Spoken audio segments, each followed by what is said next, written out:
everyone, so I'm just going to quickly go through the extract with you. So by now you should have all got this in front of you, annotated it, highlighted it, but just in case we're not sure where to start, I'm going to go through, do the same thing myself, and if you want to add anything to your own extract, please do so.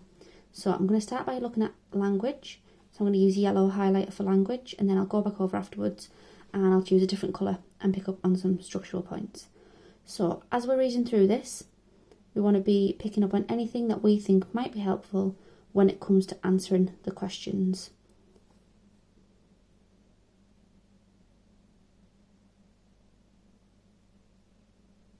So the first thing, bear with me while I get this working. I'm looking at this list because to me, this list, I could be saying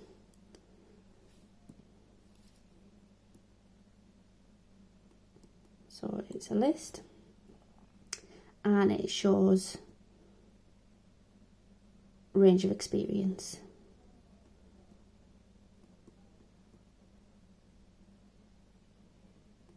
Obviously I'm doing this on the tablet, so it's not going to be the neatest writing, but we've got to work with what we've got. So I've hunted tiger, wild boar, buffalo and elephant. So that list there to me shows that this guy, very experienced, knows what he's doing, yet still he's shaking like a kid, suggesting there why, what is so terrifying about this situation. So we will continue down, maybe.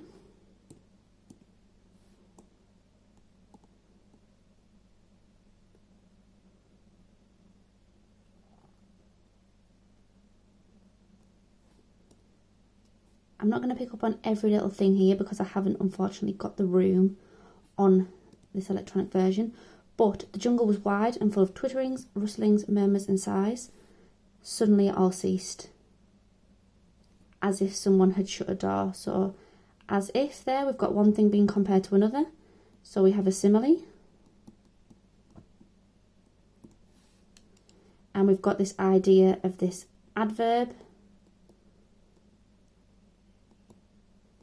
implying something big is coming, because all of this sound, suddenly it ceased, as if someone had shut a door. It's a sharp action. It's drastic. It makes me wonder what's coming, for all of these sounds, rustlings, murmurs, for it all to stop. So as you're reading through your own, this is the sort of thing that you should be aiming to do yourself. Now we're getting to the part that you're going to have to focus on for your question 2. So if you haven't already, make sure that you spend a lot of time on this section. Again, list of 3 there. It doesn't just come on its legs. The writer has taken the time to say oiled, resilient, striding legs. So again, we've got that list of 3, making us really pay attention.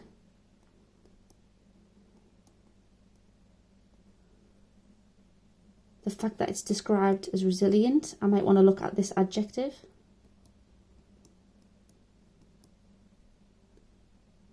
And think about what that implies. If you don't know the meaning of resilient, rather than me telling you, use this opportunity to look it up. Make yourself a little definition. Think about why have the legs been described as resilient, oiled, striding. Any one of those would make an excellent closed word analysis. A great evil god. I'm not going to annotate all of these. Some of them I might just highlight and leave it as an area for you to think about yourself. Why do we think it's been described as a great evil god, but then we have this juxtaposition here of the delicate claws? Is there anything that this monster can't do? Each lower leg was a piston. Got a metaphor there.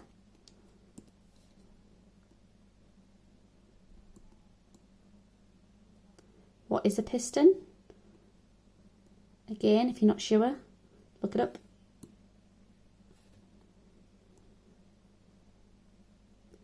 Like the armour of a terrible warrior. Another simile there. Again, when I've said before, really feel comfortable with your similes and your metaphors, because I can almost guarantee that whatever extract is put in front of you, it will have similes and metaphors in there.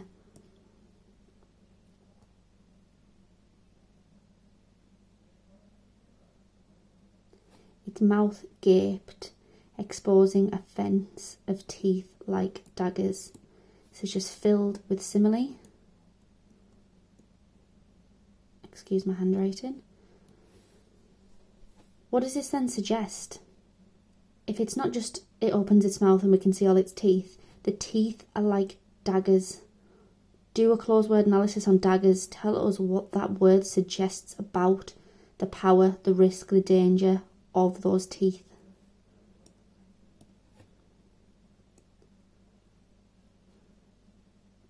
It closed its mouth in a death grin.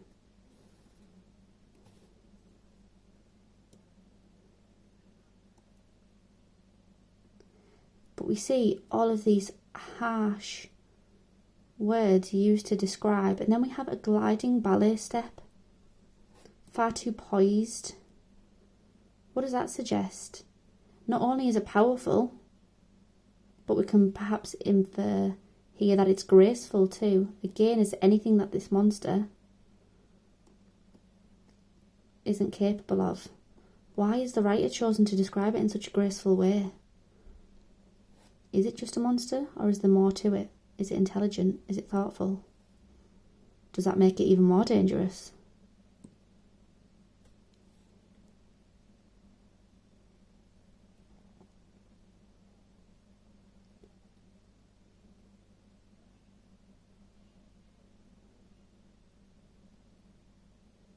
And we start getting into question 4 territory here.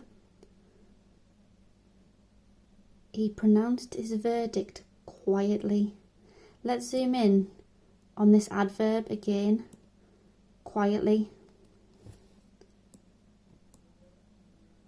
What does that suggest about the way that he's feeling in that moment? He didn't shout it and scream and run away. He pronounced his verdict quietly, as if there could be no argument. If there's no argument, if everybody's panicked and worrying, why is he saying it quietly to himself? What does that suggest about his state of mind in that moment? The rifle in his hands seemed like a toy gun. What language feature have we got there? Like. Yep, so we've got a simile. Why compare his gun to a toy? So that adjective, again, could be the one that we zoom in on. What are the connotations of toy?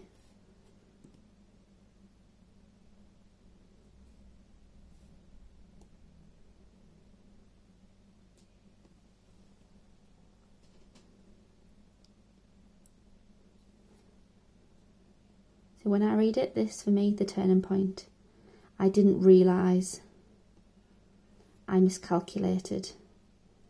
Now I want out.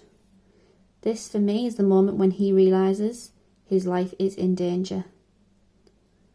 But perhaps it's too late. It sees us.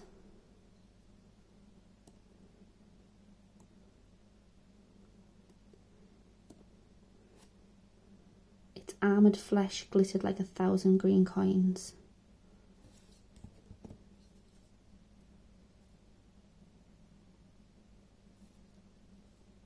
Again, simile, but we need to know more about why. What does that suggest? Because we see further on the coins are crusted with slime, steamed. So we've got alliteration there. This thing is coming at you, it's armoured. 1,000 green coins. We might immediately look at coins and think of money and see this as a positive thing, but don't rush ahead of yourself, because like I said, we see that it's crusted with slime. Tiny insects wriggled, so the entire body seemed to twitch and undulate. It's got a mind of its own. Even its very skin is moving of its own accord. Think about why the writer has chosen to use that description for this creature. When it's already so terrifying, it has gone to the extra effort of even almost personifying the skin itself.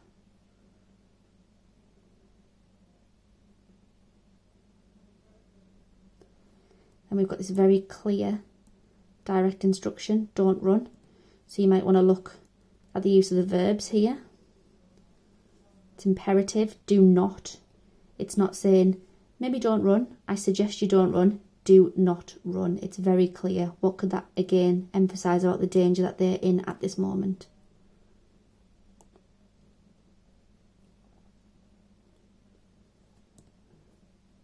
It lunged. That verb is very aggressive. Suggests to me that it's not thinking, it's acting, it's going on instinct. It's a very quick motion. Not only that, but you've got this very visual image of this horrendous creature coming towards you. Not only is it lunging, but it has a terrible scream. So we've got this verb here, and then we have this adjective. Do we need to know that it's terrible? It's already a scream, which is bad enough. But the writer has made sure that we've got this detail. Why? What is he wanting us to feel in this moment?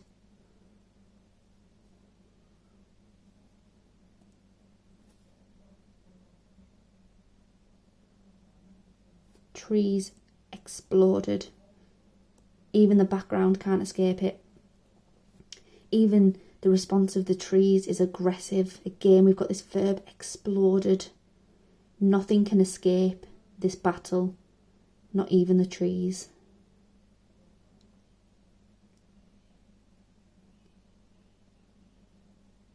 We've got this image here of the men seeing themselves mirrored in the eyes of the monster. To mirror, what might that suggest? Look beyond the obvious of the men actually seeing themselves in the eye of the monster. Something that's mirrored is the same. What does this suggest about the behaviour, the attitudes of the men, if it is a mirror of the monster?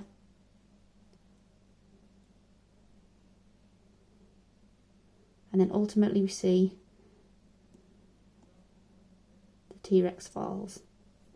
My timer tells us that we are at 12 minutes. So we've read through lots of detail. What I'm going to do in the last couple of minutes is I'm going to have a look at some structural, really focusing just structure, beginning, middle, end. I'm not going to annotate it all, I'm just going to switch to green. The jungle was high, the jungle was broad. Lots of beautiful imagery at the beginning. It gives me this idea that the atmosphere is very calm, very exciting, very relaxing. So I have a little think about why the writer has purposely chosen to set this atmosphere at the beginning.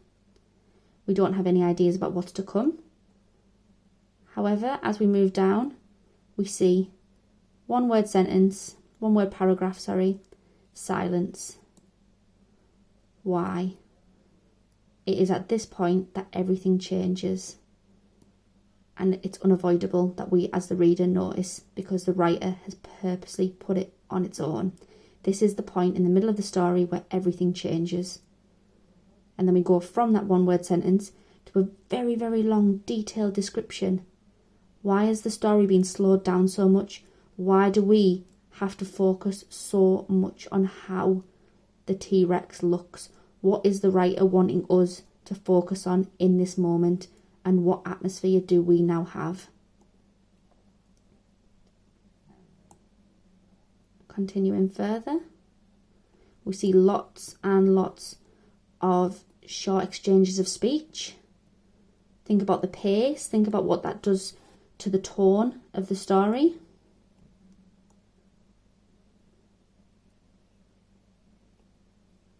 Again, lots of information split up and put on its own line so that we really have to focus.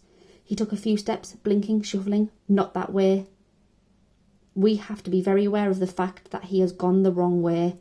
what now will be the repercussions of that. Again, think about the tension, think about the worry the reader is going to feel, the anxiety as to whether or not these characters will escape and survive. And then ultimately, at the end, after this very tense atmosphere, we see on its own line, like a stone idol, like a mountain avalanche, the Tyrannosaurus fell. Very sombre tone at the end. I would argue it's not necessarily a victory. Think about the larger implications. They've killed this creature. Yes, it was in self-defense, but the writer has chosen not to use any sort of celebratory language. It's very matter of fact, maybe conveying the sense of relief that they would have all felt in this moment. So, just as a little reminder, structure, beginning, middle, end. All you need to do is pick out a couple of bits. So, we have the beginning. We've got a moment where it shifts the focus.